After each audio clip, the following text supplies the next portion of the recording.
Verdade que falar das dores humanas, né? A gente tem que lembrar que nós somos humanos, ainda tão frágeis, né? Tá? E que, mesmo sabendo, mesmo estudando a doutrina espírita, entendendo que nós somos eternos, porque assim está descrito em qualquer Bíblia, inclusive, quando Jesus diz isso, né? A gente sabe, não é que a gente imagina, a gente sabe, sim, né? Que a nossa vida continua, que nós somos criados como simples e ignorantes e que vamos em direção à angelitude um dia. Para isso, a gente vai evoluindo gradativamente as nossas virtudes, vamos aprendendo a ter humildade, enfim, a desenvolver a misericórdia, o perdão. Isso a fé, isso não vende na esquina. Isso a gente vai, através do exercício, a gente vai aprendendo, né? Mas aí vem a primeira mensagem mostrando que os discípulos de Emaús, quando Jesus foi crucificado, né, foi preso, eles, apesar de conviverem com ele, não entendiam ainda. Eles ainda o consideravam, o Messias, como aquele que ia tirar o poder de Roma. E, de repente, ele é crucificado pelos romanos. Imagina a cabeça, né? Como deveria estar o sofrimento. E esses discípulos, lá, caminhando lá em Emaús, eles encontram esse homem desconhecido, né?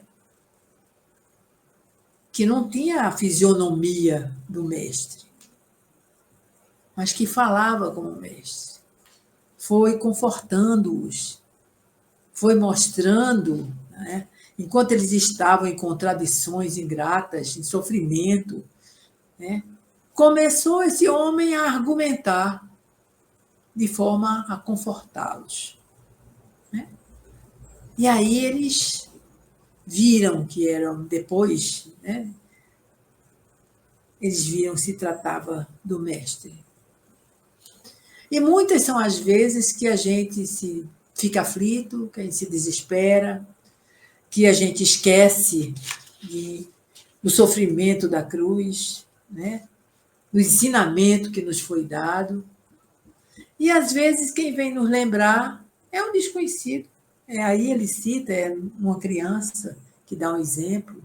Você está num sofrimento tão grande e vê uma criança aí, né, mostrando uma força na travessia de uma leucemia, de um câncer qualquer. É o idoso que carrega, às vezes, uma carga grande. Né? E tantos outros irmãos que vêm, se acercam, dão uma palavra de conforto e dão uma demonstração dessa força, dessa fé, né? E aí é uma forma de Jesus se apresentar, porque ele está em cada irmão, né? Então, ele vem trazer esse conforto aos nossos corações para a gente tocar em frente, né? E quando a gente vai para o ensinamento de Sanson, né, ele realmente é um ensinamento muito forte, porque ele fala das perdas de pessoas queridas e precocemente. É aquela que o filho não completa a geração, ou que vem e parte logo, ou um jovem que sofre um acidente, ou uma desgraça qualquer, um assalto, enfim, né? E o desespero de quem fica, realmente a aflição vai existir. Como eu disse, nós somos humanos. A gente vai sofrer, a gente muitas vezes não vai entender.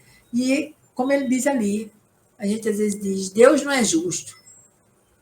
Como é que tira alguém jovem, cheio de vida pela frente? Que vida, não é? Naquela hora a gente não está pronto para refletir. E e Deus conhece nosso coração. Ele sabe que é a dor que está falando. Mas se você fica mergulhado na amargura, na dor, a vida vai passar, você continuando nessa existência carregando isso.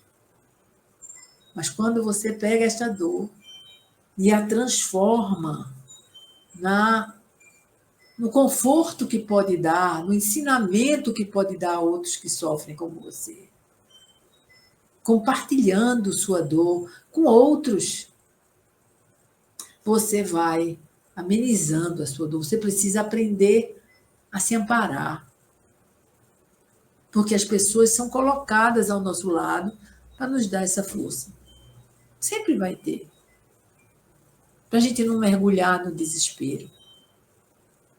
A partir do momento que a gente começa, que a dor alivia um pouco, a gente vai começar a estar pronto para refletir. Né? Aquilo que a gente disse. Né? Tinha uma vida pela frente. Que vida? A gente não sabe o que seria aquela pessoa. Que mundo ela iria enfrentar, que sofrimento iria enfrentar.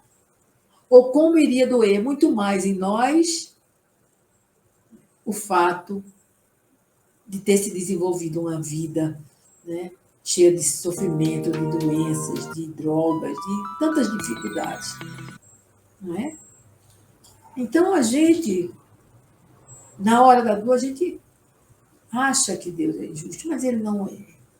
A gente lembra que depois que passa, alivia um pouco a dor, a gente não pode esquecer que Deus é amor. Ele não nos daria uma dificuldade que a gente não precisasse estar passando.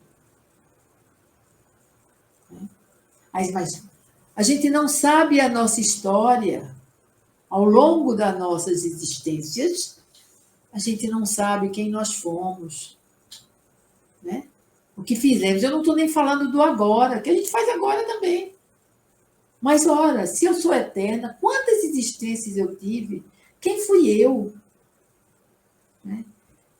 Quanto mal eu possa ter feito ou quanto bem. Mas se eu estou hoje passando determinadas dificuldades, né? Duas coisas. Eu preciso aprender a passar. Né? É uma oportunidade que eu tenho para crescer espiritualmente. Né? Para acolher aquele que muitas vezes, né, a gente não tolera. Ou a perda de alguém que a gente está passando, né, mas que a gente vai superar. Se doando, né, cuidando de alguém, confortando alguém que também perdeu. Então, essas duas mensagens, ambas estão tratando da necessidade da gente se amparar, da gente não perder a esperança, da gente atravessar as adversidades, lembrando que nós não temos a história futura, nós não sabemos, nós somos videntes, não, para saber a vida de todo mundo como será. Então, vivamos o agora, na certeza que tudo é para o nosso crescimento, para o nosso desenvolvimento, é para o nosso bem, apesar da dor.